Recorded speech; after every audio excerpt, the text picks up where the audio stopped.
शेतकरी बंधू नमस्कार, स्वागत आहे आपल्या शेती मित्र रोशन या आपल्या शेतकऱ्यांच्या यूट्यूब चॅनलवर। शेतकऱ्यांनो, तूर लागवड करण्यापूर्वी, तूर पेरण्यापूर्वी आपण तूर या पिकाला, तूर बियाण्याला बीज प्रक्रिया त्या ठिकाणी करून घेत आहे। आता ही बीज प्रक्रिया आपण का बरं करावी, कशाची करावी, कशी करावी, सर्वात महत्त्वाचं म्हणजे कुठला घटक यामध्ये पाहिजे, पाण्याची मात्रा किती घ्यायची आणि आपण बीज प्रक्रिया हे केव्हा करावी, सविस्तर माहिती प्रत्यक्षात आपण त्या ठिकाणी पाहणार आहे। म्हणजे आपल्या शेतकरी बांधवांना सोप्या भाषेमध्ये आणि लवकर समजलं पाहिजे आपण हा व्हिडिओ करणार आहे आणि माहिती सांगणार आहे। आणि तूर हे नाजूक पीक आहे आणि तूर या पिकावर मागील गेल्या काही वर्षामध्ये मर रोग किंवा तूर उधळणे, तूर मरणे हे जे प्रकार आहेत हे बुरशीजन्य आजारांचे त्या ठिकाणी लक्षण आहेत आणि म्हणून आपल्याला याला बुरशीनाशकची बीज प्रक्रिया करण्याची आवश्यकता असते। म्हणून याचं एव्हरगोल्ड हे बुरशीनाशक त्या ठिकाणी आहे आणि बीज प्रक्रिया करण्यासाठी हे उत्तम त्या ठिकाणी मानलं जाते।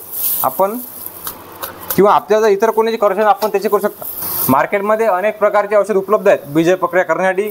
जे आपल्याला आवडत असेल, ज्या कंपनीवर आपल्याला भरोसा असेल ते आपण घेऊ शकता, परंतु तूर या पिकाला बीज प्रक्रिया आपण अवश्य करा। आता इथं आपण एव्हरगोल्ड त्या ठिकाणी घेतलेला आहे। याचा डोस किती घ्यायला पाहिजे तर 1 किलोला 1 ml त्या ठिकाणी आपण घेत आहे।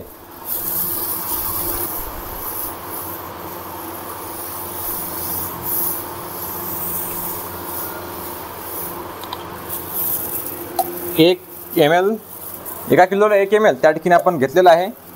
आणि पाण्याची मात्रा किती घ्यायची तर जवळपास 4 ते 5 ml पाणी घ्यायचं 1 किलोला।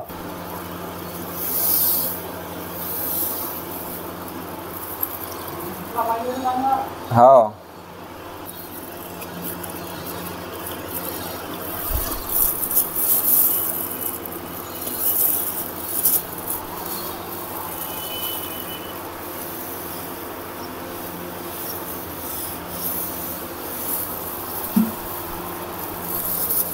आणि आता हलक्या हातानं हे चोळून द्यायचे आहे संपूर्ण तुरीला। अशा पद्धतीने आपल्याला शेतकरी बांधवांना हे बीज प्रक्रिया करायची आहे। हलक्या हातानं मस्तपैकी चोळून द्यायचं आहे। फक्त 10 ते 15 मिनिटांमध्ये आपण हे बीज प्रक्रिया पूर्ण करू शकता। संपूर्ण जे औषध आहे हे पूर्ण ते एकजीव त्या ठिकाणी झालेलं आहे। लवकर 1 ते 2 दिवसामध्ये आपल्या तुरीची त्या ठिकाणी पेरणी आहे। त्याचा व्हिडिओ आपण शेतकरी बांधवांना देणार आहे। आता बीज प्रक्रिया संबंधित जर आपले काही प्रश्न असतील तर ते हमखास कुठलेही मनामध्ये संकोच न करता आम्हाला प्रश्न त्या ठिकाणी विचारा। हा शेती मित्र नक्कीच आपल्या प्रश्नांना, आपल्या कमेंटला त्या ठिकाणी उत्तर देणार आहे।